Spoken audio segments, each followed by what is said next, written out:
ಅವರ ಪ್ರೀತಿ ಮುರಿಯಲಾಗದು. ವರ್ಷಗಳ ನಂಬಿಕೆ ಮತ್ತು ನಕ್ಷತ್ರಗಳ ಬೆಳಕಿನ ಆಕಾಶದ ಕೆಳಗೆ ಪಿಸುಗುಟ್ಟುವ ಭರವಸೆಗಳ ಮೇಲೆ ನಿರ್ಮಿಸಲ್ಪಟ್ಟಿದೆ ಎಂದು ಅವನು ಭಾವಿಸಿದನು.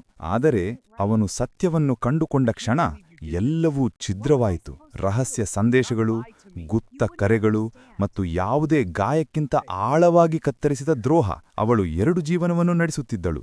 ಅವಳ ಹೃದಯವು ಅವನು ಮತ್ತಿನ್ನೊಬ್ಬ ಪುರುಷನ ನಡುವೆ ವಿಭಜನೆಯಾಯಿತು. ಮುಖಾಮುಖಿ ಅನಿವಾರ್ಯವಾಗಿತ್ತು.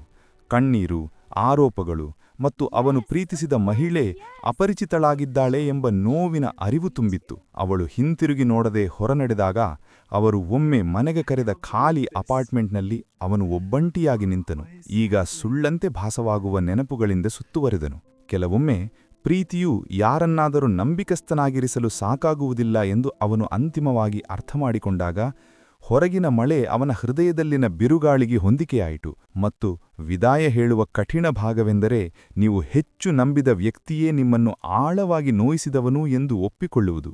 ಈಗ ಅವನು ಮುರಿದು ಹೋದನು, ಆದರೆ ಸೋಲಿಲ್ಲ. ದ್ರೋಹದ ಗಾಯಗಳನ್ನು ಹೊತ್ತುಕೊಂಡು ಮುಂದೆ ನಡೆಯುತ್ತಾನೆ, ಆದರೆ ನಿಜವಾಗಿಯೂ ಎಂದಿಗೂ ಅವನು ಒಬ್ಬಂಟಿಯಾಗಿರಲಿಲ್ಲದ ಪ್ರೀತಿಯ ಚಿತಾಭಸ್ಮದಿಂದ ತನ್ನನ್ನು ತಾನು ಪುನರ್ನಿರ್ಮಿಸಿಕೊಳ್ಳುವ ಶಕ್ತಿಯನ್ನೂ ಸಹ ಹೊತ್ತುಕೊಂಡು